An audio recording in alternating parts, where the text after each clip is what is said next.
स्वागत आहे आपलं माझ्या ब्लॉगमध्ये.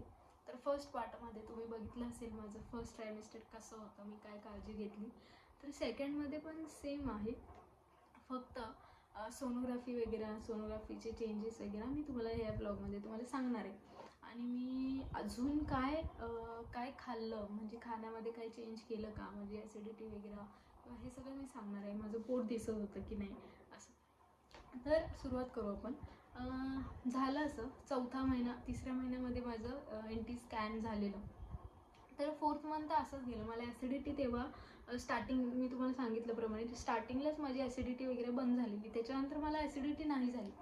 तर मी फक्त मसूर खाल्ल्यानंतर मला ॲसिडिटी व्हायची, उलटी व्हायची. त्याच्यामुळे मी मसूर खाल्ली नाही. मग त्याच्यानंतर मी आपलं स्टार्टिंगला तर आहे ना, माझं तिसऱ्या महिन्यात थोडंसं पोट दिसत होतं एकदम, आणि चौथ्या महिन्यात हळूहळू दिसायला लागलं. म्हणजे कळायचं की यार ही प्रेग्नेंट आहे म्हणून. तर मला विचारलेलं पण बाजूचे वगैरे काकू राहतात त्यांनी सगळ्यांनी की यार तू प्रेग्नेंट आहे का असं म्हणत. तर म्हणजे थोडंसं दिसायला लागलं. काही लोकांचं असतं की दिसत नाही पोट, मग लास्टला दिसायला लागतं किंवा असं असतं, ज्याच्या त्याच्या बॉडीनुसार असतं ते सगळं. हां, तर आता आपण बोलूया. मला स्टार्टिंगमध्ये खूप जण बोललेले की यार आता तुला उलटी होते ना खूप जास्त, तर तुला मुलगाच होणार तुला, खूप गळून गेलं ना की मग मुलगाच होतो, असं तसं खूप जण सांगत होते मला. आणि असं काही नसतं पण. आणि अजून दुसरी गोष्ट, खूप जण बोलतात यार वजन वाढलं ना की मग खूप जास्त वजन वाढलं की मुलगीच होते, किंवा वजन काही आता कसं असतं, कोणाकोणाचं वेगळं असतं. आता काही वेळेला काय होतं, वजन खूप वाढल्यानंतर पण मुलगाच होतो असं होतं. आणि असं व्हायचं की नाभीची जी लाईन आहे, मला विचारायचे नाभीची. आता मी काय होतं त्यावेळेला आपल्याला उत्सुकता असते की यार मुलगा होणार की मुलगी होणार. जर आपल्याला मुलगा पाहिजे तर मुलगी होणार, मग मुलगा म्हणजे असं आपल्याला माहीत करायचं असतं यार मुलगी होण्यासाठी काही सिम्पटम्स आहेत असं तसं.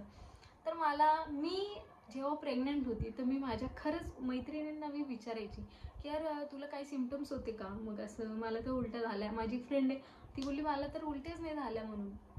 तर मला मुलगी झाली. मला असं वाटायचं मला तर उलट्या झाल्या. मग खरं होतं की काय, लोक बोलायचे नाही तुला उलट्या वगैरे झाल्या ना की तुला मुलगाच होणार असं. तर मला खरं वाटायचं ते की यार आता मुलगाच होणार. आणि आम्हाला मुलगीच पाहिजे होती. घरात सर्वांना, माझे सासरी पण सगळ्यांना मुलगीच पाहिजे होती. तर मग आम्हाला असं थोडं हे व्हायचं की यार आता मुलगी, म्हणजे असं नाही, मुलगा पण हवा असतो सगळ्यांना किंवा असं काही नाही, मुलगा पण झाला असतं तर काही प्रॉब्लेम नाही. पण आमचं असं होतं की यार नाही, पहिली मुलगी असली तर खूप छान असणार असं तसं म्हणून. मग असं मला सगळेजण बोलायचे की नाही मुलगाच होतो की काय, खूप त्रास देतोय आईला, खूप त्रास देतोय, कारण उलटी वगैरे होते, इतकं त्रास देतोय का असं बोलायचे मला सगळे. तर मग ठीक आहे, मी स्टार्टिंगला थोडंसं मला वाटायचं, मग नंतर मी ह्या गोष्टी एन्जॉय करत गेली. हां यार, हां ठीक आहे, झालं तर चांगलंच आहे असं तसं नाही का असं. त्याच्यामुळे मला सगळेजण तेच बोलायचे. मग मी चौथा महिना असंच गेला. तर त्याच्यानंतर थोडं थोडं पोट दिसायला लागलं. 5व्या महिन्यामध्ये माझं पोट खूप दिसत होतं म्हणजे. आणि मी चालू शकत होती, चालताना असं दिसायचं पोट वगैरे असं.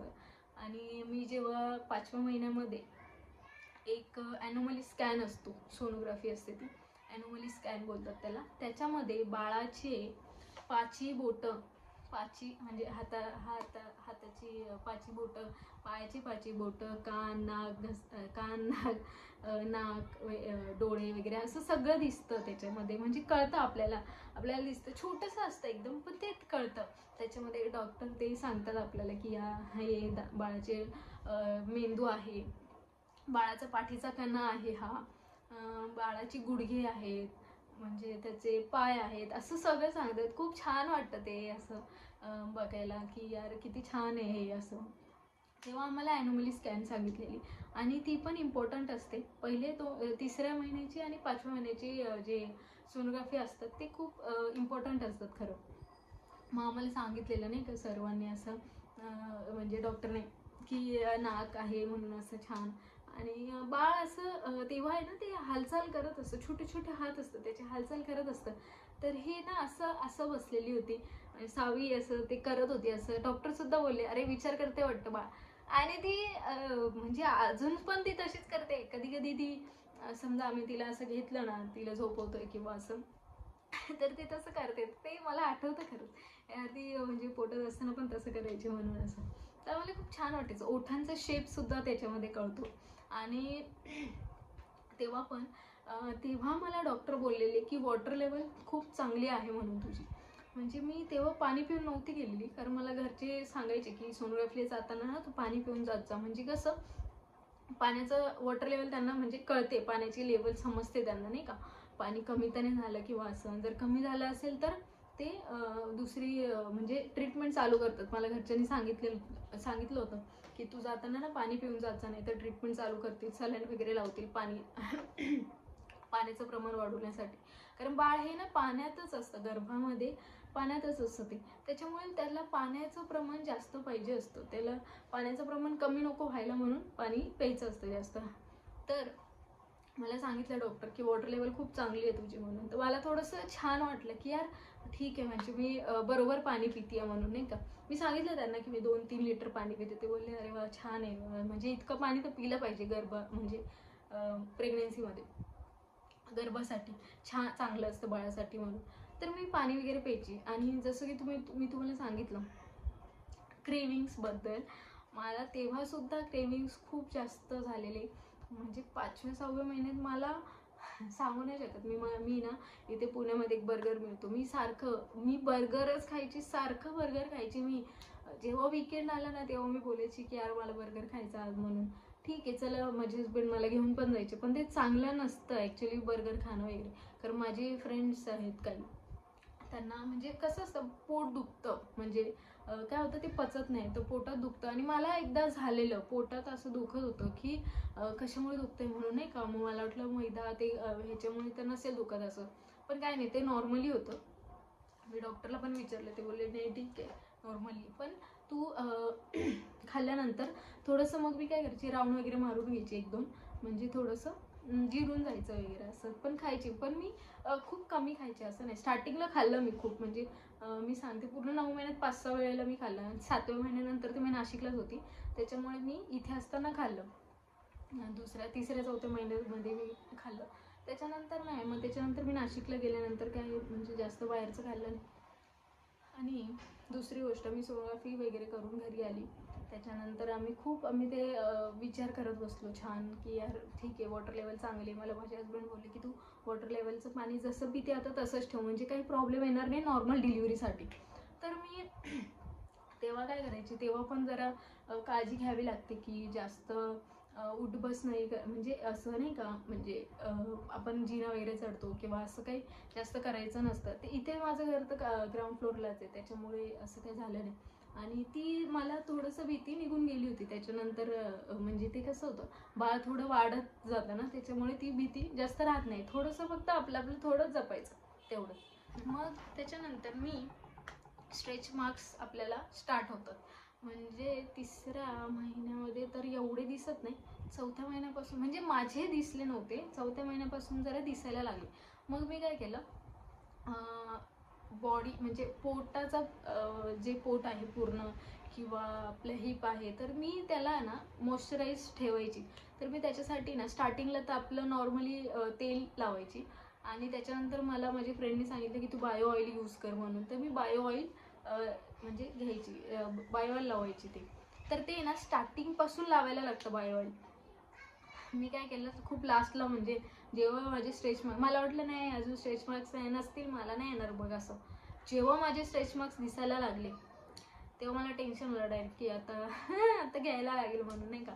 म्हणून मग असं मला वाटलं की नाही, खास स्ट्रेच मार्क्सचं जे असेल ना मी तेच घेते म्हणून. तर मी विचारलं, तर माझी फ्रेंड बोलली की तू ते घे असं.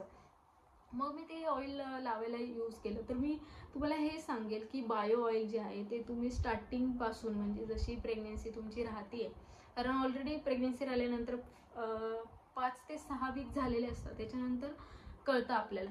म्हणून तुम्ही जेव्हा कळेल तेव्हापासूनच तुम्ही स्टार्ट करा. आणि 9 महिन्यामध्ये काय एक बॉटल असते, ती काहीतरी कितीतरी ml ची, मी सांगेल तुम्हाला, मी मेन्शन करेल तसं काय असेल तर ती मी पूर्ण यूज केली, म्हणजे आहे अजून थोडी मी करते आहे. आफ्टर डिलिव्हरी पण आपण यूज करू शकतो. आणि ते काय असतं, हायड्रेट ठेवायची बॉडी, त्याच्यामुळे पण येत नाही. हायड्रेट ठेवा बॉडी, म्हणजे पाणी जास्त प्या. मी पाणी खूप पिलं, त्याच्यामुळे मला मी आणि काय होतं नंतर मी विसरू, स्टार्टिंगलाच मला थोडंसं लेट झालं ते बायो ऑइलसाठी. तर माझे स्ट्रेच मार्क्स दिसतात थोडेफार, असे लाईट झाले पण आता, त्याच्यामुळे दिसतात थोडेफार असतातच, प्रत्येकाला असतं. तर असं मी बायो ऑइल यूज केलेलं. आणि त्यानंतर त्याच्या व्यतिरिक्त मी ड्रायफ्रूट्स शेक प्यायची. आता मला एकतर आवडत नाही ड्रायफ्रूट्स, अजिबात आवडत नाही, पण मला माझे घरचे बोलले की तू ड्रायफ्रूट्स खा, बाळासाठी खूप चांगले असतात.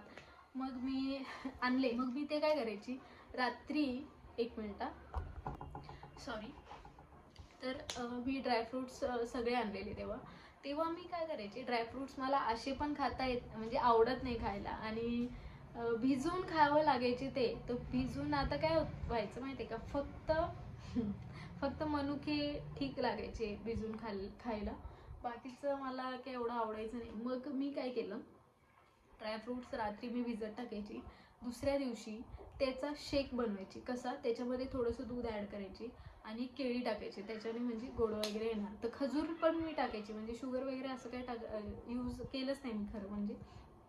तर मी खजूर वगैरे असं टाकायची, मग त्याच्याने तो छान व्हायचा. मग मी तसं प्यायला सुरुवात केली, मग मला ते आवडायला लागले छान, आणि असं थिक व्हायचा ना तो, तर छान, आणि असं नाश्ता केल्यासारखं, पोट भरल्यासारखं व्हायचं. आणि तेव्हा कसं असतं, 2-2 तासामध्ये खायचं असतं, तर मी तसं करून खायची. म्हणजे एकदा सकाळी ते, मग नंतर थोडंसं असं खायची, मग दुपारी जेवण, मग 4 वाजता वगैरे नाश्ता, असं खूपदा 2-2 तासात नाही खाल्लं मी, पण सकाळ दुपार संध्याकाळ, आणि मध्ये 2-1 टाईम फक्त खाल्लं असेल, ते पण थोडंसं काहीतरी आपलं चिवडा वगैरे झाला असं काही खायचं. आणि मला ते जेवण केल्यानंतर, मला आधी पण नाही, आता पण सवय नाही असं जेवण केल्यानंतर काहीतरी खायचं, असं अजिबात नाही आहे माझं कधी.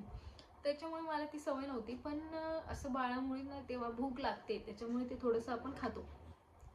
ते एक झालं. आणि त्याच्यानंतर मी सकाळी मला असं वाटायचं ना, मी माझ्या हाताचं जे चव होती त्याला मला खाऊ नाही वाटायचं, म्हणजे माझ्या हाताचं काय, तर मला दुसऱ्यांच्या हाताचं खाऊ वाटायचं. म्हणजे माझे हस्बंड, मग मी त्यांना सांगायचे की प्लीज भाजी करून जा, प्लीज.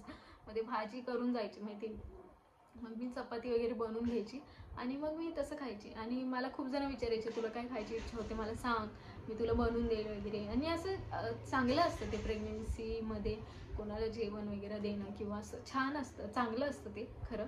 तर मला सगळेजण बोलायचे की तुला काय खाऊ वाटतं, मला तू सांग, असं तसं. मग मला आमच्या शेजारच्या काकू पण मला विचारत होते, त्यांच्या हाताचं ना भरीत खूप छान लागतं. तेव्हा मी त्यांना बोलली होती की तुम्ही भरीत मला तेवढं प्लीज करून. त्यांनी लगेच दुसऱ्या दिवशी केलं, आणि त्यांनी ना शेवयांची खीर बनवली होती. मी खीर हा प्रकार कधीच खात नाही, कधीच, म्हणजे आवडतच नाही मला खरं. मी फक्त पुरणपोळी सोबत सुद्धा खात नाही, फक्त आंब्याचा रस खाते.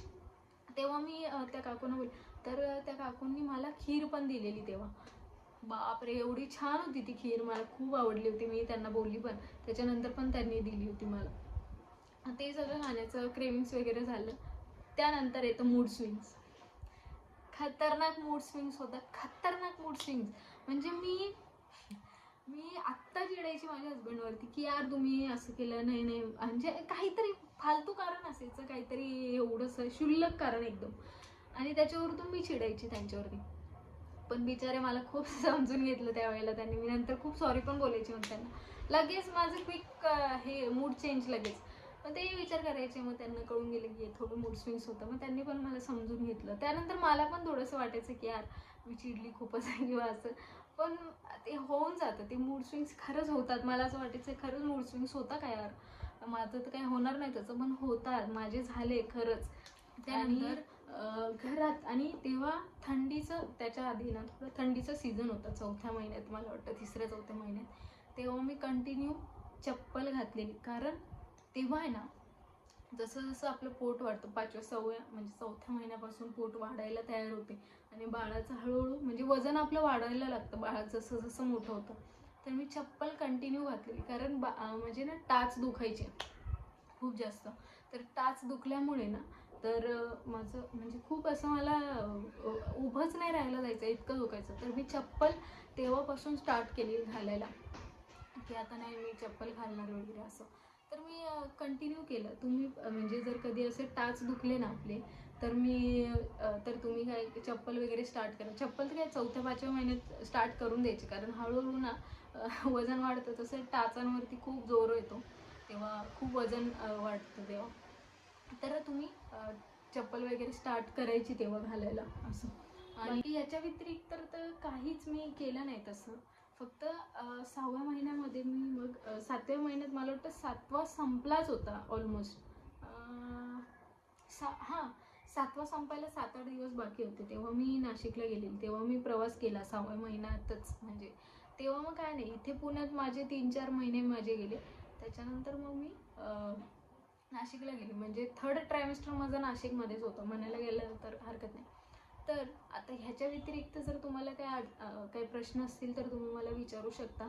आणि पुढच्या ब्लॉगमध्ये मी माझ्या 3rd ट्रायमेस्टरपासून मी काय केलं काय नाही डिलिव्हरी पर्यंत माझ्या, तर मी हे तुम्हाला 3rd ट्रायमेस्टरमध्ये तुम्हाला मी सांगेल. ह्याच्या व्यतिरिक्त काय अडचण असेल, काही तुम्हाला विचारायचं असेल तर मला मेसेज करा किंवा कमेंट करा, मी तुम्हाला सांगेल. तर आपण भेटू माझ्या नेक्स्ट ब्लॉगमध्ये. राधे राधे.